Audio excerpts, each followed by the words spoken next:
Hey guys, this is Casey. Welcome back to my Storytime channel. Today I'm going to tell you the story about this weird party I went to last week.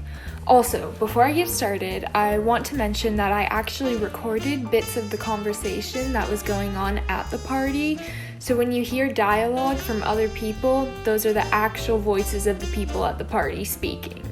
Okay, so it was Thursday night and I went alone.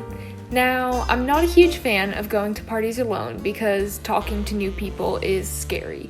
However, I went anyway because I wanted food. I know, relatable. I walked up to the door and saw the first sign that tonight was going to be weird. Plastered on the door was a hastily scrawled poster that said, Berkey & Parlor, tonight's topic, are timed essays a fair way to measure a student's writing ability? I shrugged it off, took a deep breath, and walked in. Whoa. Immediately I could tell this was weird. I had never been to a party like this. There was a dim, yellowish light, so things were visible but soft. Light classical music and a calm chatter filled the room.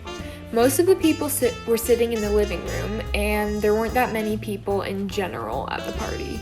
My eyes immediately landed on a beautiful charcuterie board with cheese, crackers, thin slices of prosciutto, grapes, and olives, which was laid on the coffee table.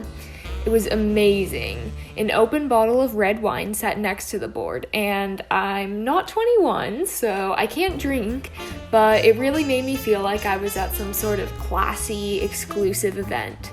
I hesitantly sat in an open armchair and took in my surroundings. To my left, a friendly but powerful-looking woman in her early 30s was sitting in an armchair. She was wearing a pink blazer and black slacks. She was in conversation with two men sitting across from her on a leather couch. She noticed me and smiled. "Hi, I'm Heather Biola, and these are my colleagues, Tim Cottery and Gordon Hale," she said as she gestured towards the two men with whom she was in conversation. Directly across from me were positioned two love seats. A pair was sitting in each. Heather noticed my gaze. She gestured towards the seat on the right.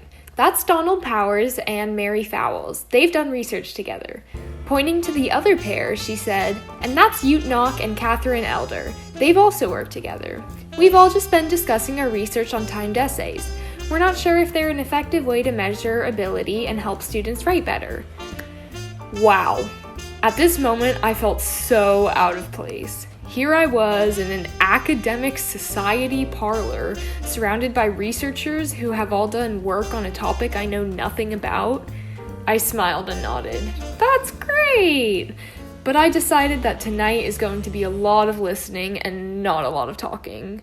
I fixed myself a little plate of food from the charcuterie platter, so if anyone looked towards me, I could quickly stuff food into my mouth so they'll know I'm not available to talk. As it turns out, my fear of talking ended up not being an issue because the scholars were in such a heated discussion with each other that I'm pretty sure they forgot I was there. Heather was the first to talk, which I wasn't surprised about. She seemed like the type to take charge and lead the conversation. My stance is firm. Students perform better when they have more time. They'll have less anxiety and more time to think about what they want to say. I don't think it's so clear, Heather. I appreciate the sentiment, but I didn't get any significant results.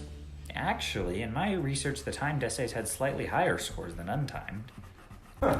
Tim, you open up more questions than you can answer. I, on the other hand, found that the student's score did improve when given more time. But I don't think that's important. In a test situation, more time will just improve everyone's score. It won't change the standing of where a student ranks. So there's really no point. Also, students who say they are fast writers are usually just better writers than students who say they are slow. So the whole idea that slow writers are unfairly disadvantaged during timed tests is a load of hooey. Timed essays are generally a very fair way of measuring students' writing skills. Well, I'm thinking about more than just testing. I want to know how teaching to write timed essays will overall affect a student's writing skills.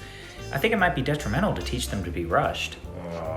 Looks like we're not on the same page, Tim. I think tests are important, and you're in a whole different realm. Easy does it, guys. I think you both are making important points. I think that time limits are effective when taking standardized tests, but they may actually be detrimental to learning writing because they encourage less organization, editing, and pre-writing. Okay, you take the neutral side. That does us a whole lot of good. Oot rolled her eyes and looked resigned.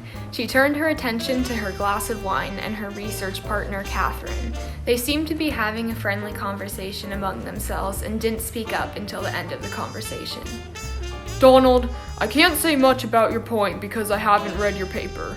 Tim and Heather, I noticed you guys got pretty different results, so I did a little research of my own. I have students who English is not their first language. Their essays did improve when they had more time, but not enough to call it statistically significant. However, I asked the students how they felt about having more time, and they said they used it to plan, write, and edit their essays. I think more time gives students a better chance of turning in their best work, so I agree with you, Heather. Students should have more time to write their essays. Thank you, Gordon. I also had students who had a non-traditional dialect, and they made less mistakes and were able to complete their essays when given more time. So I think giving students more time is more fair to all students. I also want to encourage students to deeply think about their topics and have time to really decide what position they want to take and the best way to take it. Oot finally looked up to the others. It's getting pretty late, guys. I think we should call it a night. Seems like we have some more research to do, but I think we're heading in the right direction. Casey, we meet here every week, so you're welcome to join if you'd like next week. Okay. I thank them for letting me listen in on their conversation. I had learned a lot that night about time limits on essays. I'm so excited to find out more about their research. I really hope they go into more detail soon about how the practice of learning timed writing actually affects students' writing skills as far as grammar, creativity, organization, and fluency go. I think I might just come back this week, and not just for the charcuterie platter.